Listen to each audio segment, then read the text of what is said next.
Welcome to the next section in our training series. This time the focus is on managed use. That's right. The first underlying principle of NOHVCC is that OHV trails, and in truth all trails, need to be managed.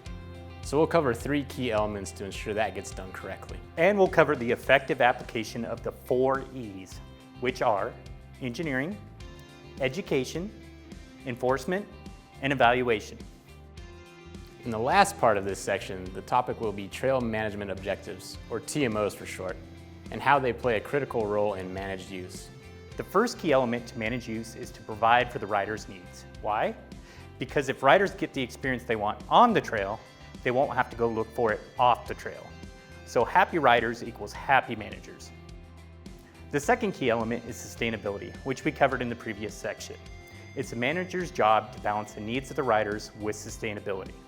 And the third element is to develop an effective operation and maintenance, or O&M program. O&M simply means ongoing trail management. Trails need to be maintained and evaluated on a regular basis. This takes personnel, materials, the proper management, and funding.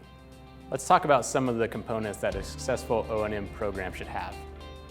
O&M programs should include a multi-year maintenance plan, dedicated and knowledgeable personnel, dependable funding, proactive, committed management, and a strong volunteer program and adaptive management techniques.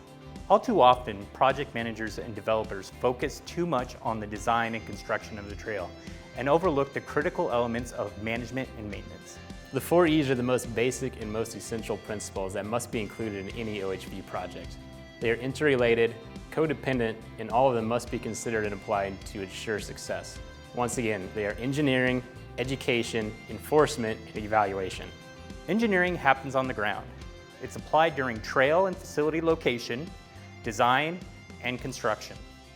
Engineering is using effective signing, fencing, and barriers to control and direct use. It includes having the proper tools and equipment for operation and maintenance. Education happens in the mind. It's used to welcome the public, set expectations, inform visitors of the rules and regulations, including the allowable vehicle types.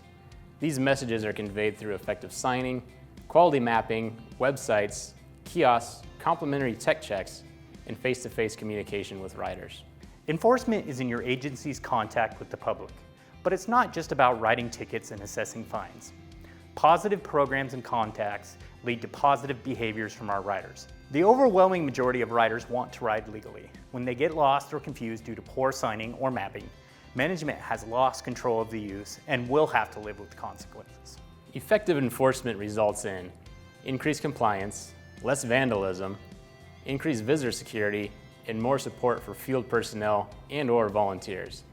If we do a great job in engineering and education, the need for enforcement can be vastly diminished, but it never goes away completely. Evaluation tells us what's happening. It tells us how well the managers have achieved the other E's. Monitoring is the component that ties all the E's together. Evaluation requires asking a lot of questions and implementing proactive solutions as part of the adaptive management process. Evaluation is also a process of recognizing reality and understanding human nature. Managers will always be more effective if they can find a way to work with human nature rather than against it. Let's touch on the topic of adaptive management. The trails we design are in a dynamic environment, so change is inevitable. Anticipating these changes in the planning process and adopting adaptive management principles into the plan is the smart thing to do. When we incorporate adaptive management principles, we have much more flexibility to respond to changes that can happen due to fires, floods, the type of use, increased volume, and poor design. Ultimately, this increases sustainability and rider satisfaction while decreasing resource impacts. Just as the trails we design are subject to constant change, so is our approach to management. We constantly implement, evaluate, adjust, or re-implement and evaluate again in a cycle that never ends. Unmanaged trail use leads to a proliferation of trails, resource degradation, social conflicts, a poor recreation experience for riders, a lack of public confidence in the managing agency, and relative litigation.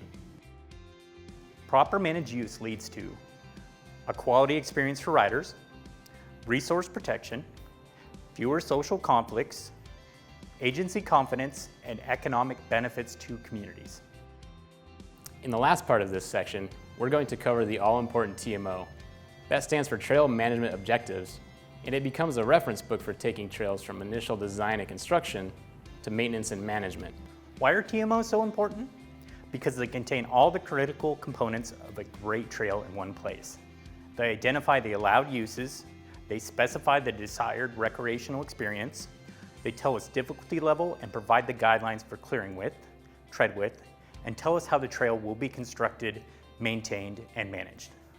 The TMO contains the necessary details for long-term sustainability. This includes how the trail will be constructed, machine or hand-built. It includes the maintenance schedule spelling out the frequency and methods. It covers trail management, such as open all year, seasonally closed for wildlife, or if it's closed during the wet season. The TMO will address the frequency of trail inspection and assessment. It will cover any specific concerns or issues associated with the trail, including grazing allotment, wildlife, cultural sites, sensitive plant areas, water quality, and nearby residences. We covered a lot of ground in this section, so let's take a break to review some key points and have an open discussion about the components and principles that go into proper trail management. This is also a good time to familiarize yourselves with the TMO form by participating in the exercise.